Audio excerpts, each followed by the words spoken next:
Get higher, baby. Get higher, baby. Get higher, girl. Hey.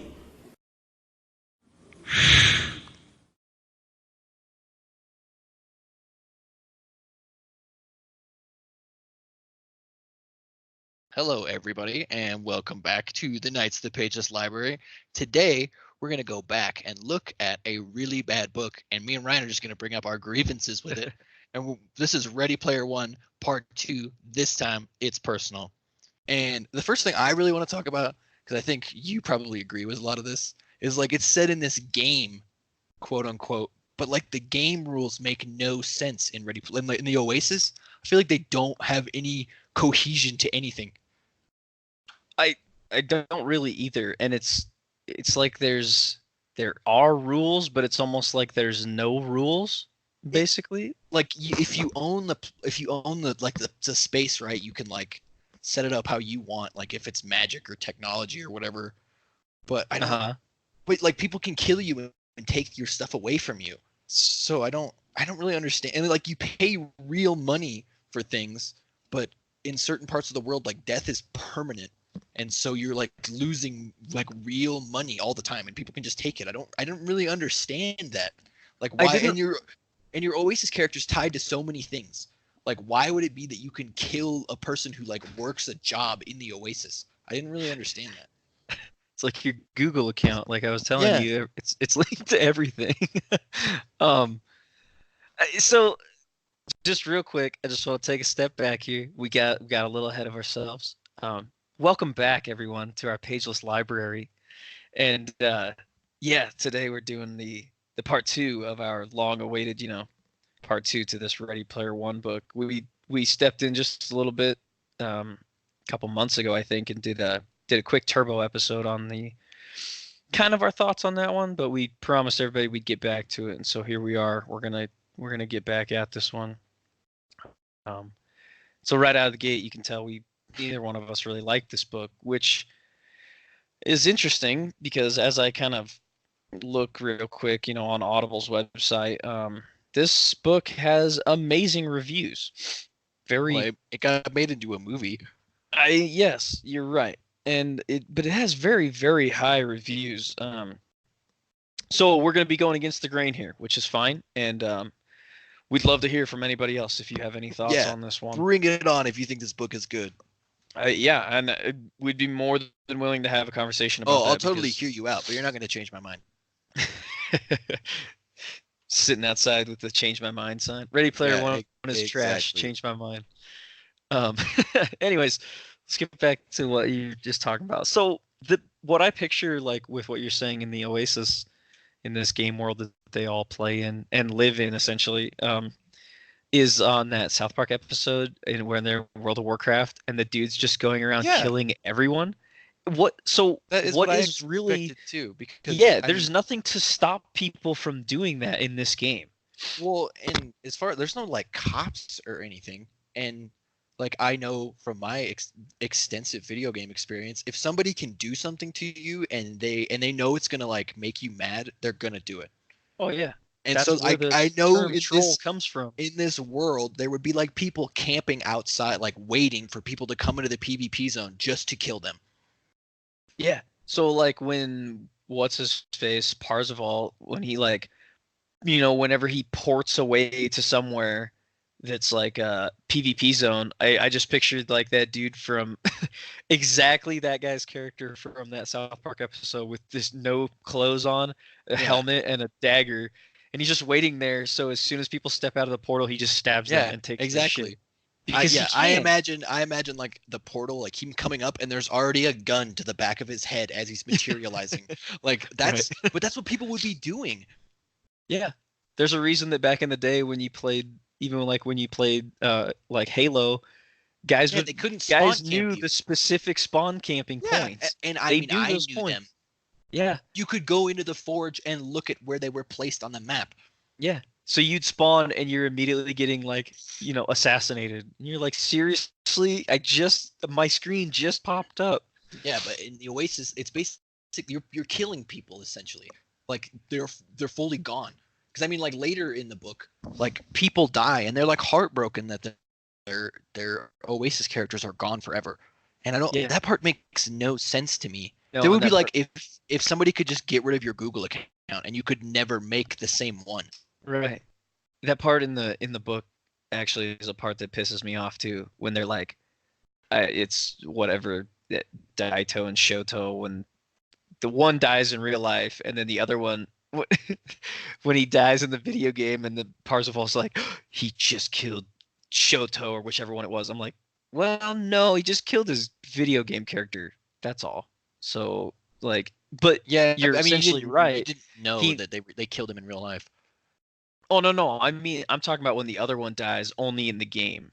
Oh, you do, yeah. Like at the end, okay, I know what you're Yeah. talking about. When he's like super mad, and you're like, so what, dude? Exactly.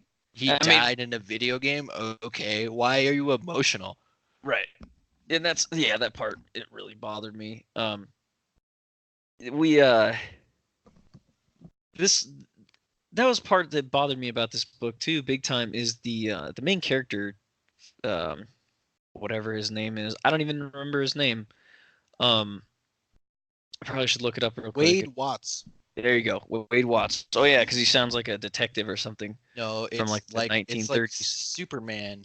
It's like it's a freaking I can't remember what's it called. Oh yeah, like his alias, like Clark Yeah. Kent type thing. Yeah, exactly. yeah. It's like it's His- alliteration. His dad thought that would sound cool. Yeah. Um, one thing I did not like about this book was the way that this main character was portrayed. So like at some parts, he's this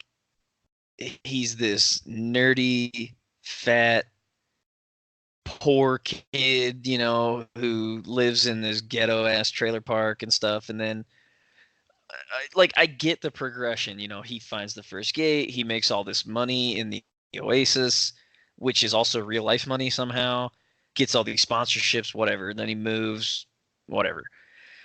And then all of a sudden we're seeing him, like, all of a sudden he's also incredibly smart somehow.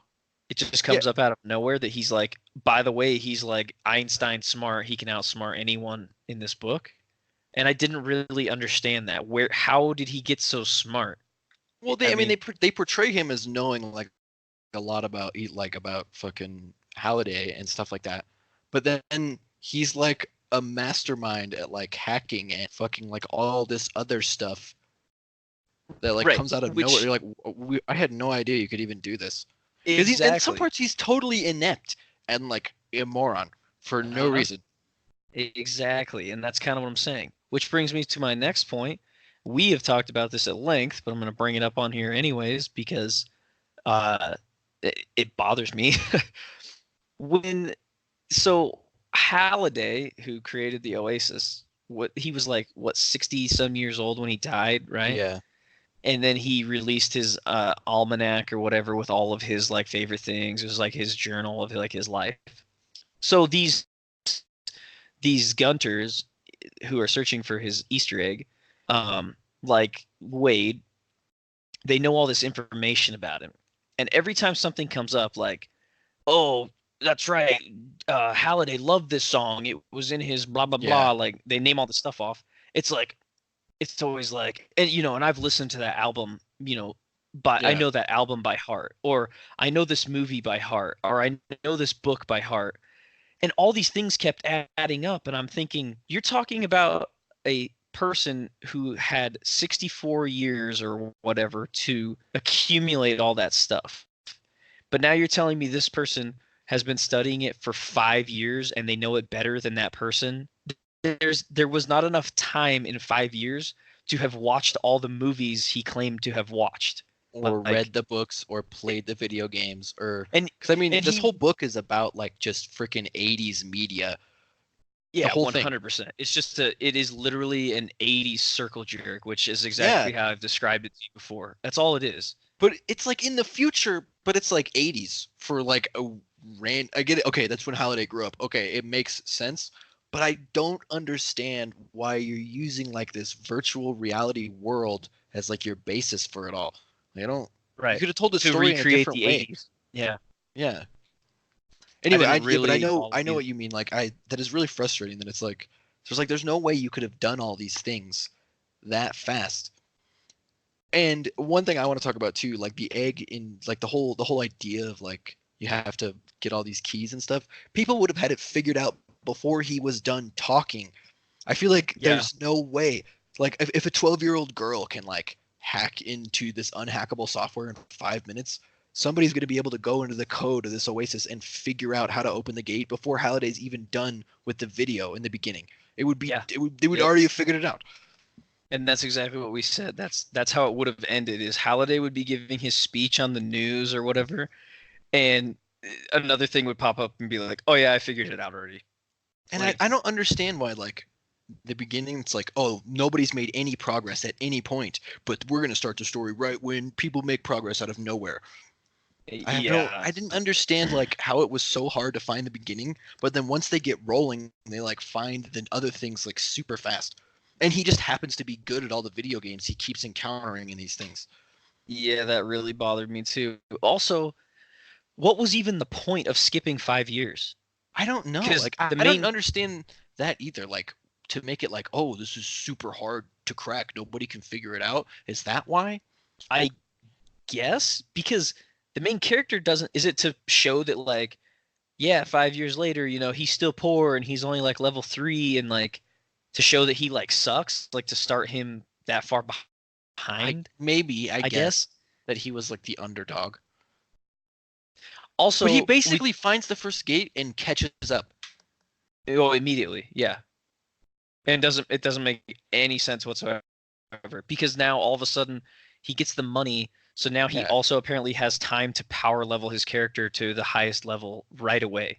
And can Like- we talk about the world that this is supposedly set in? So it's supposed to be like a huge energy crisis. Like nobody has food, but somehow everywhere has amazing internet.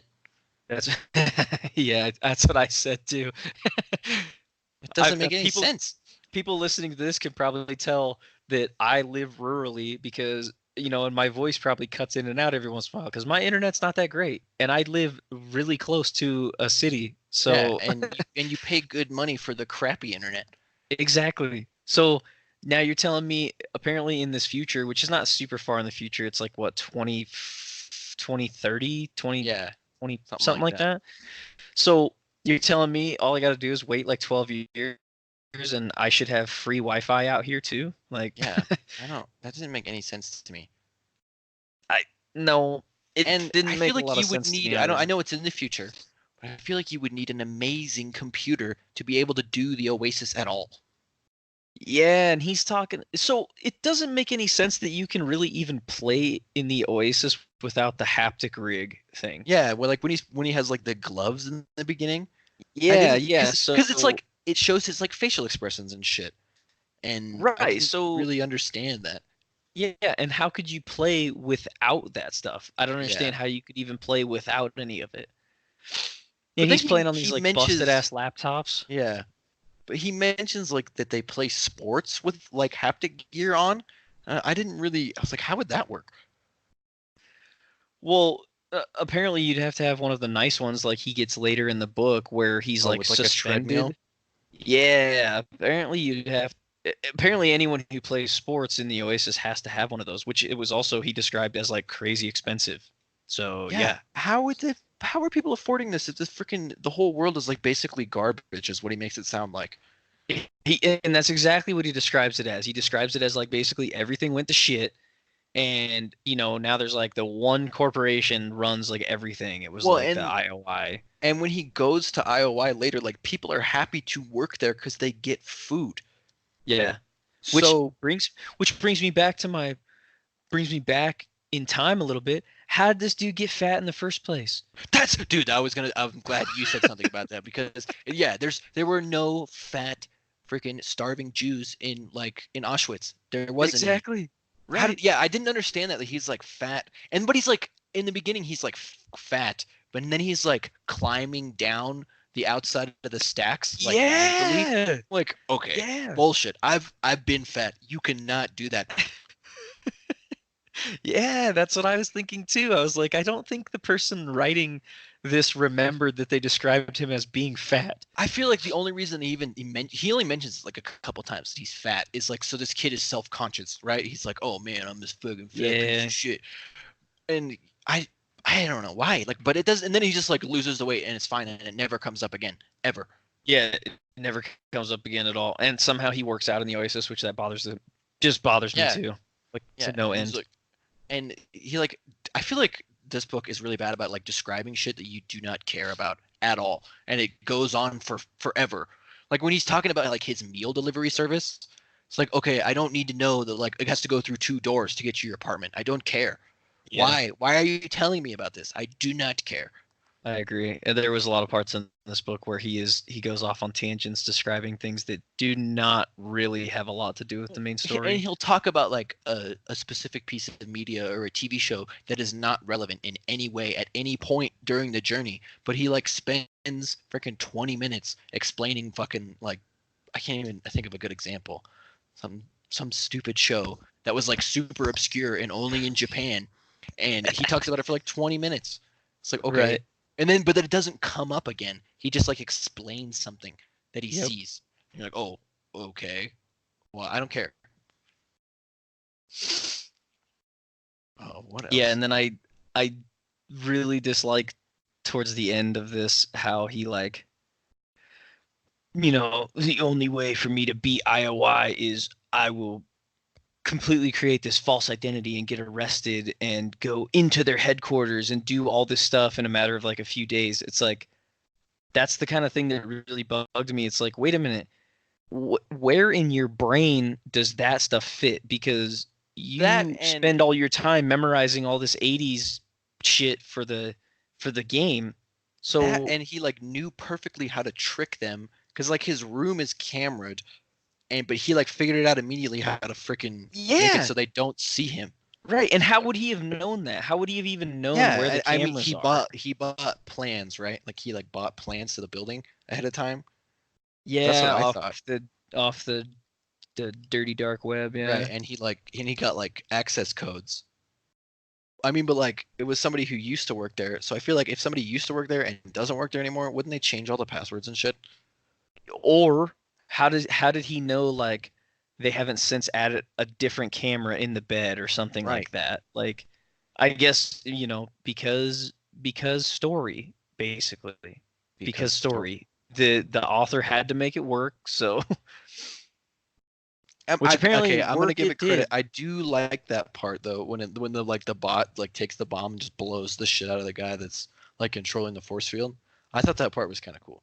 That part was kind of cool. It was especially cool the first time I listened to it. Second time, not so much. I was much more of a critic about it because I was thinking he had this robot go pick up the one bomb and take it and blow up the dude putting up the force field. But I was thinking he picked up the bomb from this like ammunition depository. Yeah, that's what I was thinking too. It's like, why don't you just blow the shit out of everybody by blowing up that? Yeah, just blow up the whole inside of their, or just take control of their two bots and take one to blow up the fucking wizard, and then have the other one detonate the whole ammunition cache. Yeah.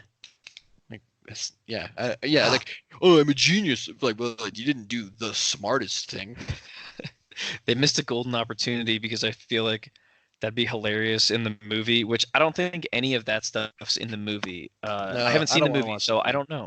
No, and I don't really care to watch it either because I know the movie is even different from the book, which I wasn't a fan of the book, so I highly doubt I'll be a fan of the movie. Anyways, they missed a golden opportunity, I feel like, because I just picture this sphere, you know, around that castle, and all these other Gunters, you know, they're lined up outside the sphere because they can't get into it. But you show all this stuff of that robot like picking up the bomb, and he takes it to the middle, and he blows the whole thing up, but make that force field impenetrable from the inside too. So like, you just see from a long ways away. You just see from a long ways away, yeah, like this just explosion and this like quiet little like in the middle of the in this sphere, and it only just like blows up in the middle of the sphere, and then the sphere like disappears because it just destroys everything inside. That would be pretty funny. Okay, I want to talk about this whole like love story thing that it like tries to go for, Do we and have how to? like yeah, because it's bad. Like the only interaction you really see that he has with Artemis, it doesn't like they're texting back and forth, and it is Yeah. so painful. Oh my God, Mhm. it's so bad. Yeah, Imagine because the way reading it's two read is very bad. 14-year-olds just texting. I know they're like 18 and 20 or whatever, but that's like basically what it is. It's like, Yeah. oh, why won't you talk to me? Oh, because we have stuff to do. But I'm stuff to do. Oh, haha, you're hilarious. That's literally that's like the whole thing. And um that that's one of the main things too that I didn't like is during that like love story, it's part of one of those big time skips forward because like all of a sudden like 6 months go by, but Yeah. apparently he's been spending all his time like macking on Artemis and she's been like actually doing work. But it's like this big time skip, and all of a sudden now we're on the other side and Artemis is like winning. But it's like what? Why? I don't know. Like what was the point? It didn't build any tension. It didn't Yeah. progress the story. Yeah, I don't really understand like why he gets so like infatuated with her because he like supposedly he wants to be the person to find the egg the most out of anybody, but as soon as Artemis shows up, he like fucking just gives up. Oh yeah, and basically he's like willing to just like give her all the information. Yeah, he like helps her out immediately, and she's like super coy about what's gonna happen, and then he's Yeah. like, "Oh well, fucking, this is how you win." Yeah, that was stupid on his part. Yeah, And then why does he help her? I didn't understand that at all. Like even his fucking best friend does not want to help him. Like I and don't that understand it. It doesn't make any sense to me. it didn't really make a lot of sense to me either. I guess again because story. I guess. And even all this like, oh man, the Sixers are gonna get the egg. Are they? Are they really? Are you sure? Because I'm 100% sure they're gonna somehow magically win anyway. Oh yeah, It's so for sure. stupid. And I love how the Sixers get to the last gate first, but they can't figure out that it takes 3 keys, even though the thing says it like one of the things is like it's like it takes more than one, and but they can't figure out it takes more than one. Are you serious? Like Right. it's the most simplest thing ever. How do they not fucking know?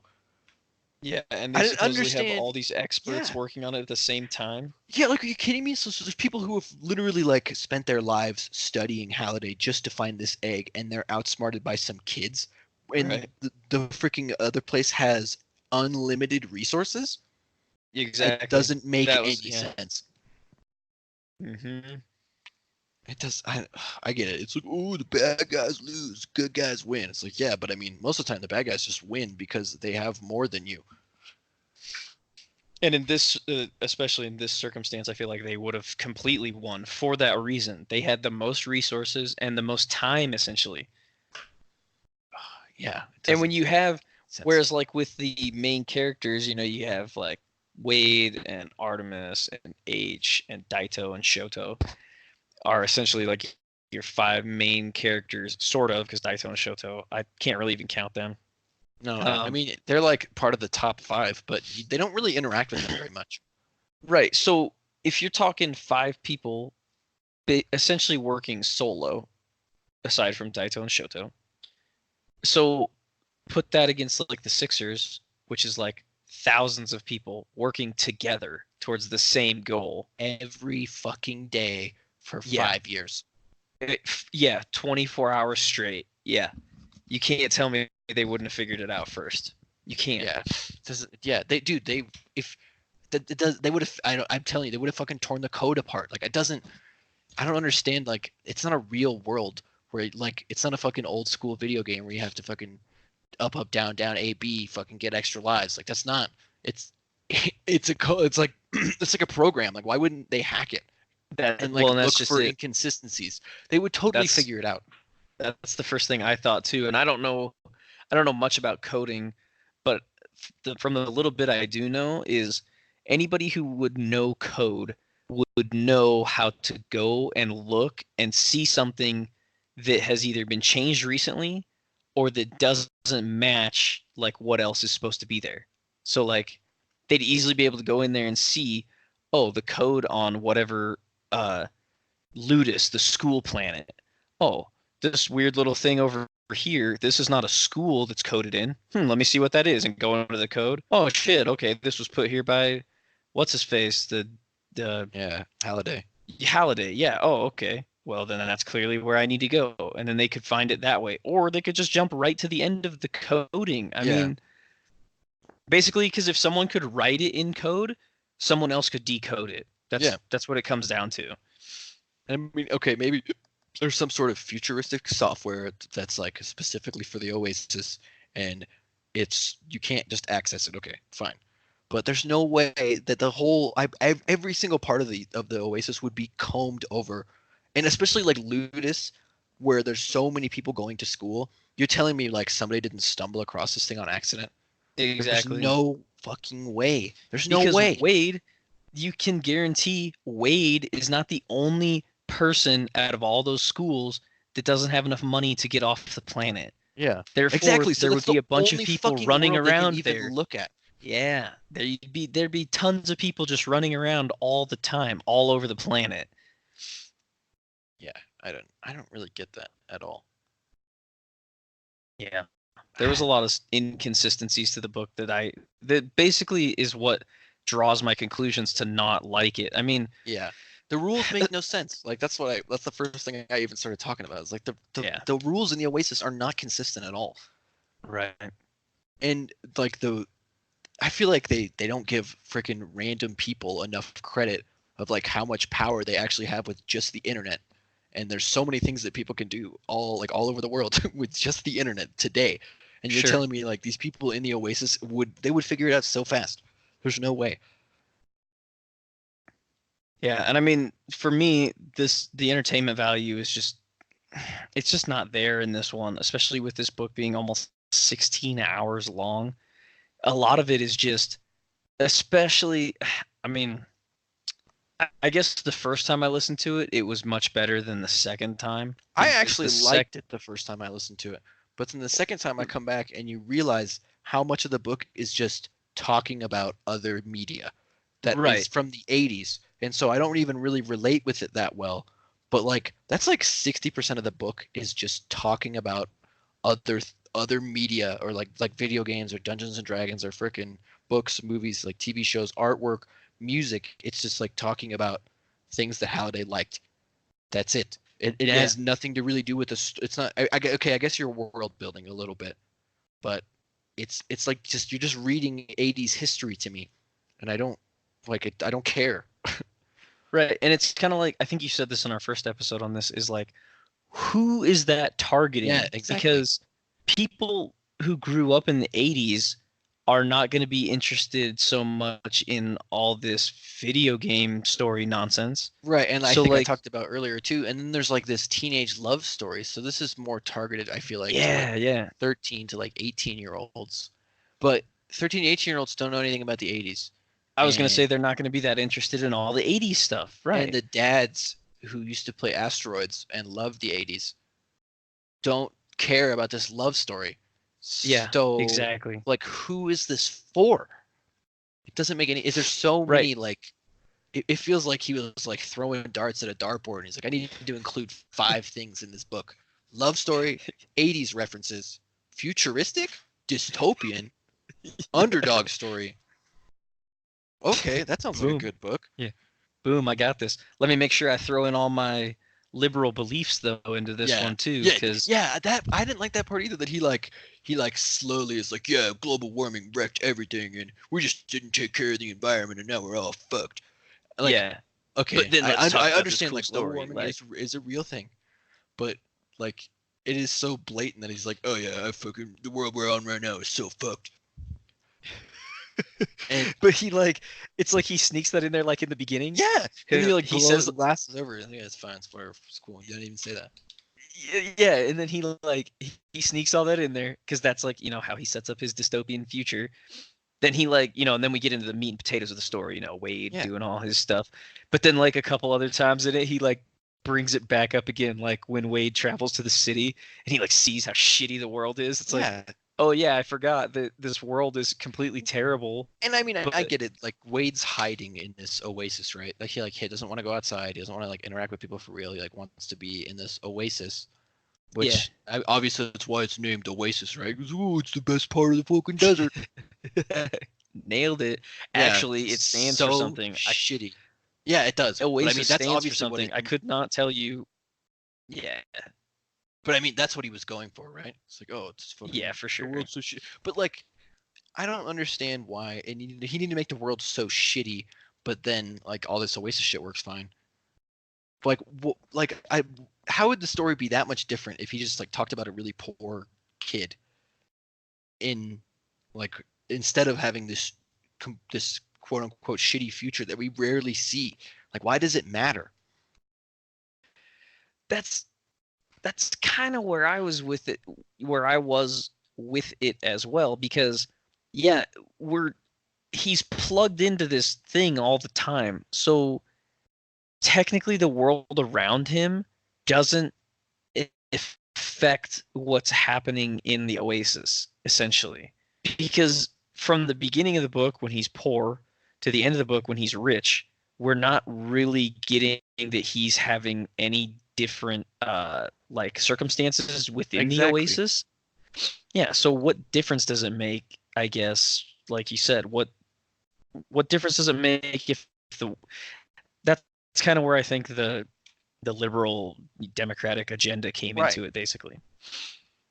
But I mean, and I don't want to get political on any of this by any means, because I'm not a political person, but I know political agendas when I see one from somebody, and this was definitely a plug for like a liberal, we're destroying the earth type of thing. So, but then it like doesn't even really it doesn't become relevant at any point. You know what I mean? Like, yeah, like if you make a setting in freaking in the woods with bears and you mention the bears all the time, but nobody gets eaten by a bear, then why did you even talk about the bears? Yeah, or if you were to set that up, we're in the woods, there's bears, and you have this huge long talk about all these bears. Yeah. And then they actually sit down and start playing Sega, and then it's just about the Sega game. And there you're you like, go. well, why did you even talk about the bear? Like, why? The woods doesn't matter. The freaking, like, none of that matters. I don't understand why you even told me that.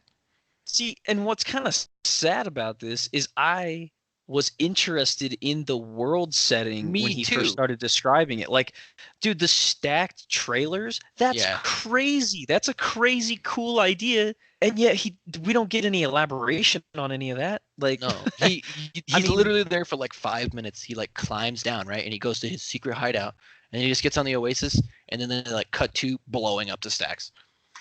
Yeah, the stacks blow up, and then he cut to him in the city. It's all behind him. Yeah.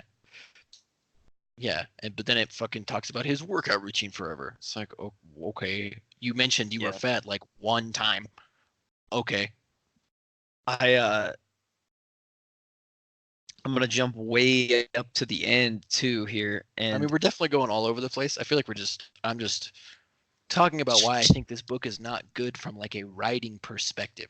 Yeah, and we are just kind of spitballing here, and that's not going to be the structure, hopefully, of a lot of other ones. This is just going to be kind of a. Dude, we kind of covered it in our first episode. One. This is where we get our feelings. Exactly. The first one we kind of covered. Who's written by. If we recommend it, whatever. If you listen to the first one and you were like, "No, this book's probably fine," and then you liked it, you should listen to this one, and be like, "Oh, I don't know what I'm talking about." Yeah, and then you should go back and listen to it again and pick through it with a fine-tooth comb, which maybe arguably is what we're doing, and it's fair. If we're reviewing something, I think it's totally fair to be like, man, this is really lacking in all of these areas. Yeah, and I do kind of want to be unbiased, and we're definitely going against the grain. Like I said, I'm looking at Audible right now, and this has 4.8 stars out of almost 216,000 reviews. So, I mean, we are definitely in the minority here on this take of it. I don't know. I don't think those reviews don't mean very much to me if a book is good or bad. True. I mean, I don't know. Anyways, like I said, I want to jump up to the ending kind of this and just talk about No, it's fine. Don't worry. We derail a little bit. We'll get back on track. I mean, we don't definitely have no tracks right now.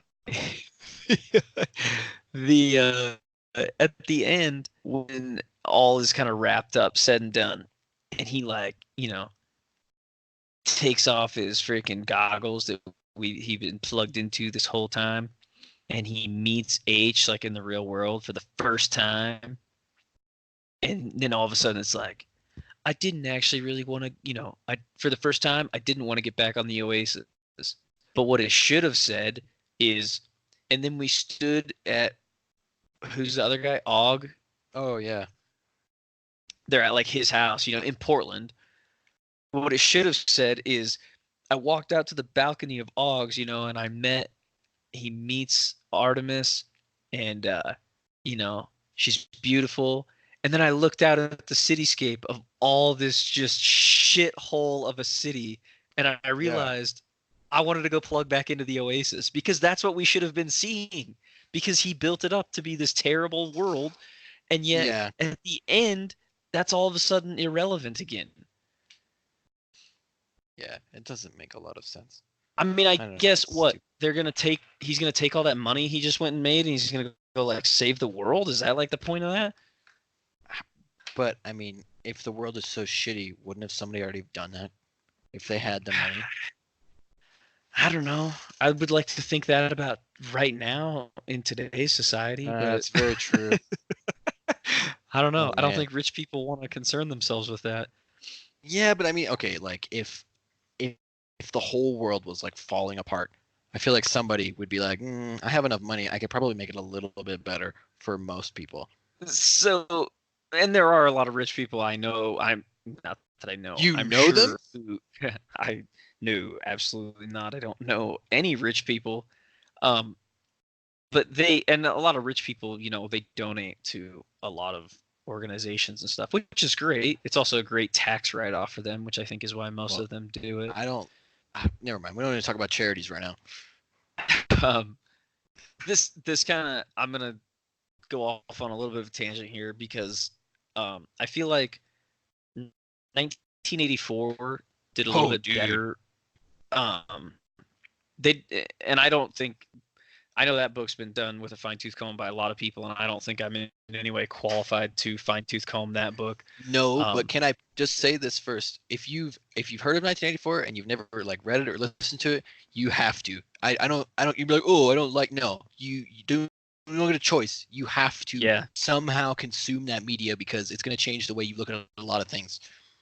For sure, and that's kind of what I'm going to talk about here. Is that they did a much better job of showing like a class system, and it's more of like a conspiracy behind class system, but that like take that same class system that was kind of built in that book. You have your low end people, then you have your upper class kind of government, essentially.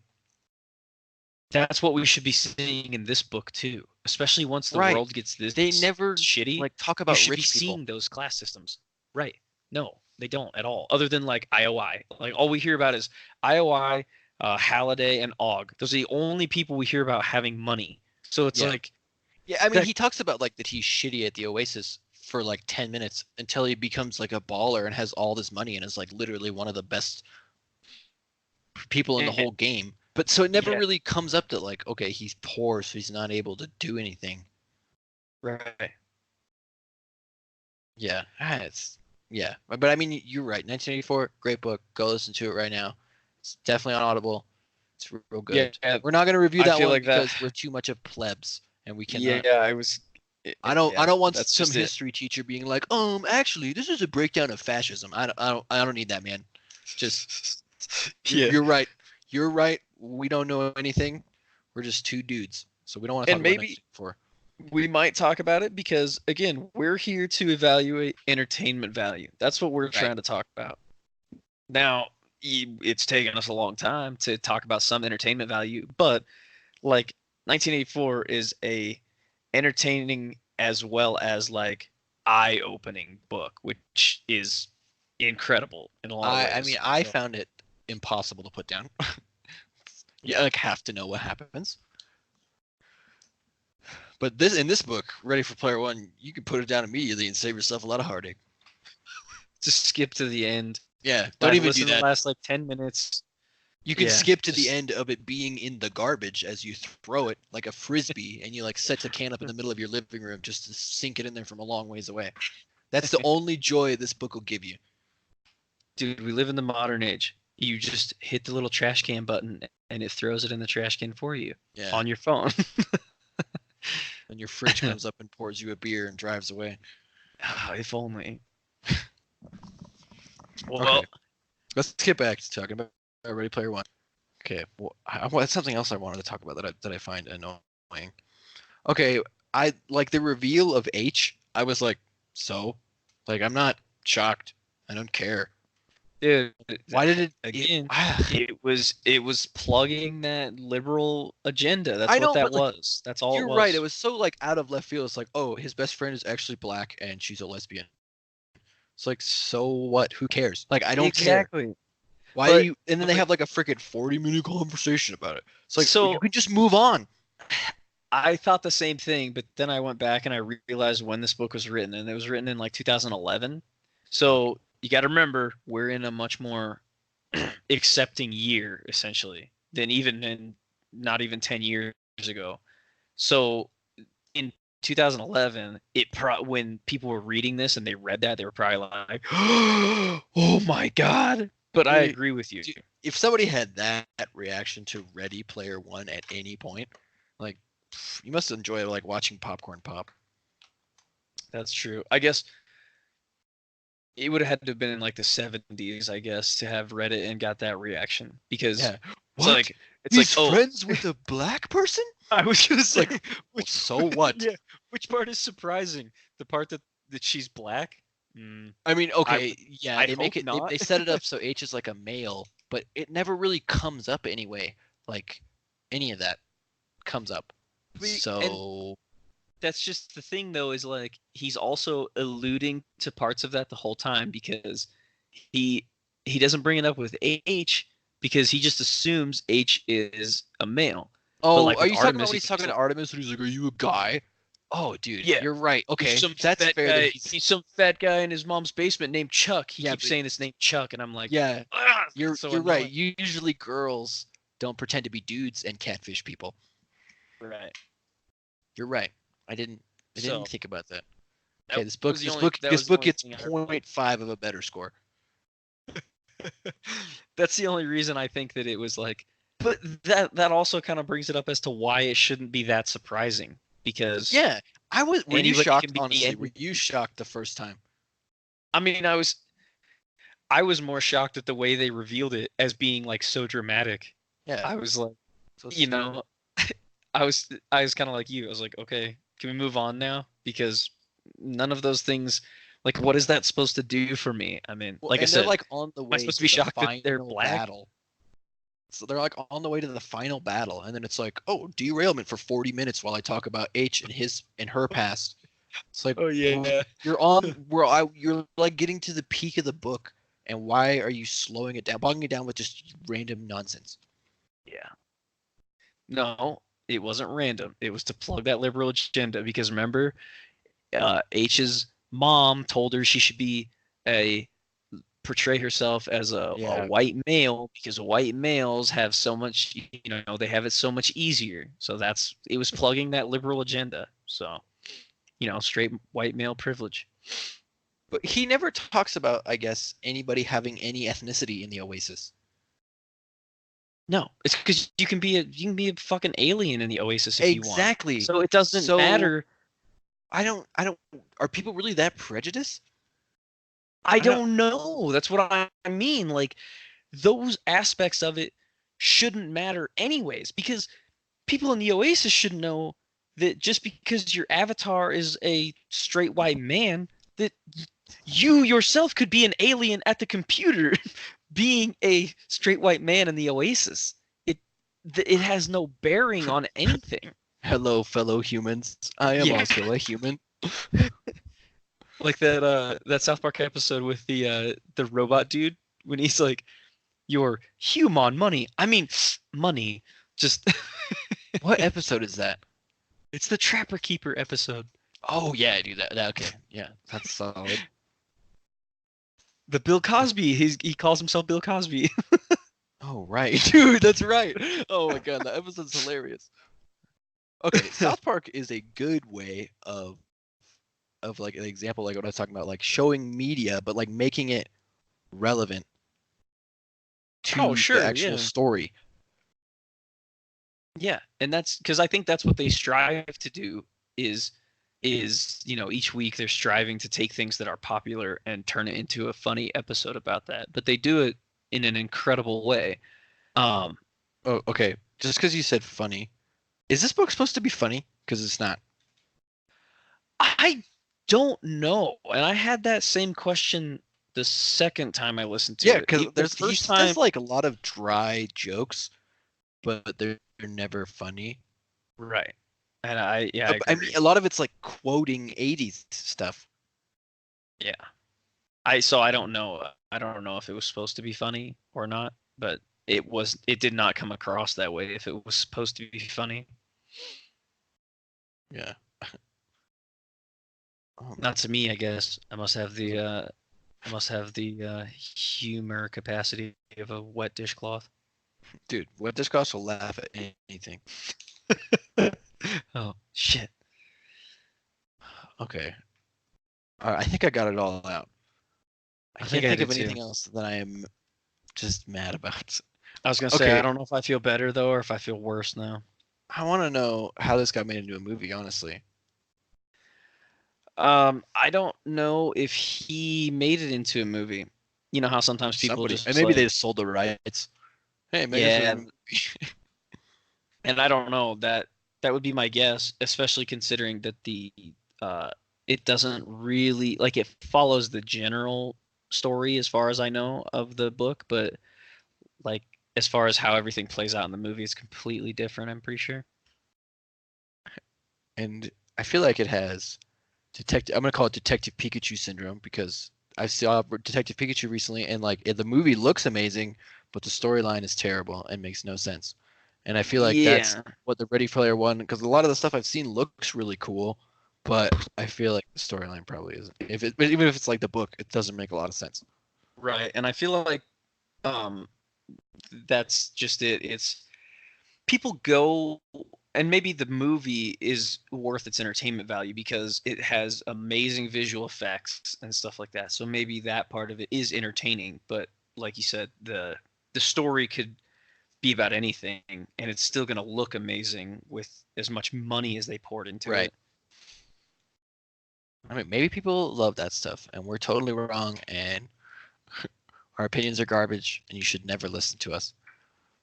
But I No, kind of highly just doubt it. we can't be the only ones. I would guess that people who don't like it are probably not going to take the time to leave a review and rating on Audible about it. You know what I I mean? don't know. Are they all review bots? How deep does this go? Yeah, well, I to be mean, honest, that's not far probably a fetched. couple of them. Yeah, it definitely happens. You know, yeah, it's not far fetched. All right, well, I'm ready to wrap this one up. How about you, Ryan? Yeah, I'm definitely ready to wrap this one up. I'm sure it's late where you're at, and you got to get up for work tomorrow. So, It's fine.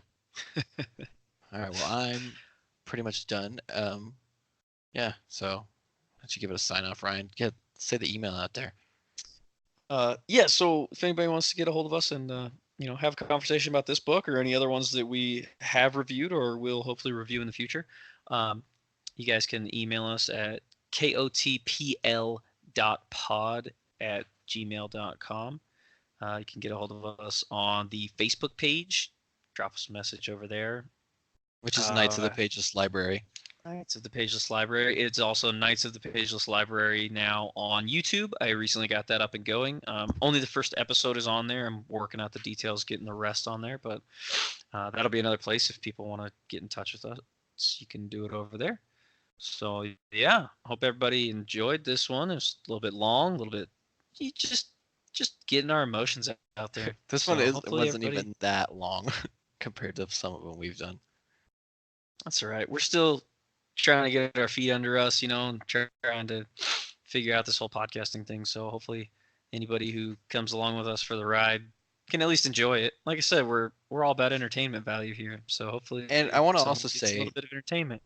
that if you ever want to give us like recommendations, or maybe like bring up a point that we talked about before and be like, oh, I disagree with this, like those are the kind of emails I would like to get, or like stuff where we can come back and talk about the things that we've talked about before, and like kind of like what you guys want to hear about more of.